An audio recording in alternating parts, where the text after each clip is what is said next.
So one of the things I try and do in the garden is provide an environment that the birds can feel comfortable.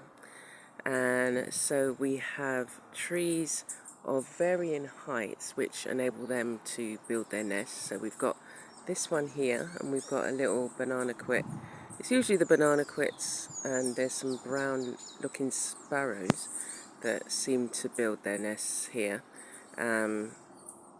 And I'll show you another spot. So we have a nest up here. There's a banana quit there, you can see it there.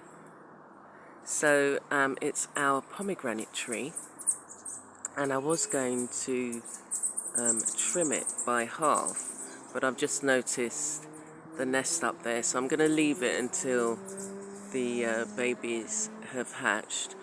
But the other thing, so it's providing trees of varying heights, providing an environment. So we've got a big shak tree here. That's going to be trimmed. There was a nest up in here.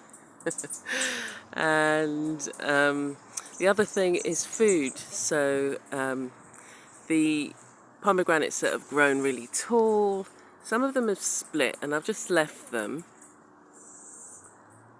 And what I normally do is let the tall ones, let them have that, because they make a hole, and they make a hole in it, and then they eat the fruit.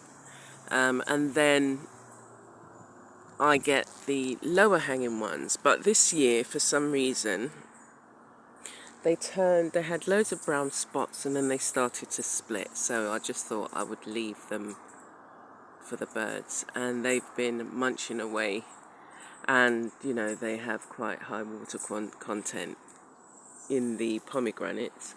They also nest in the neem tree, so it's mainly the neem tree, the pomegranate tree, and this is the first time I've seen them nest here. It can get quite windy, so I don't know whether it knows that the wind is going to be subsiding. But yeah, it's just actually building the nest, and you can see some of the materials that it's used. It's used the cotton that we have here, and then some of the grass that I've tied them up and put them in spots, like here, or on the ground here. I just bundle them up, and that's also used as the material for their nests. They just kind of take off a piece, and yeah, it's just providing them with an environment that they can feel comfortable in. And in turn, what they do is they munch on the insects as well. So it's a win-win.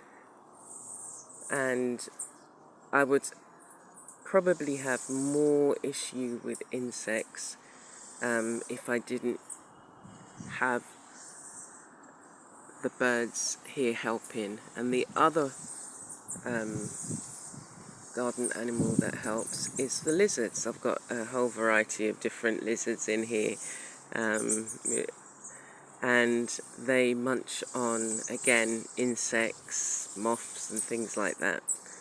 So that's the garden that I share with the birds and some of the other animals. We also have wood pigeons, or type of wood pigeons and pigeons. We have about 6 varieties of birds I counted. See, there's a hummingbird there. And the parakeets come as well. They seem to like the moringa. You hear just the sound of them, they just feel at home. They like the moringa pods, and they like the tropical black sage. There's a red seed that develops on the seed heads that they have. And there's also like a blackbird. They usually congregate at the back of the garden. on the moringa tree. And then gather in a community. But yeah, so thank you for stopping by the garden, and I hope to share with you many other delights that are happening in this kind of short form, so that you can, have it's like a quick snack on a video. Take care for now.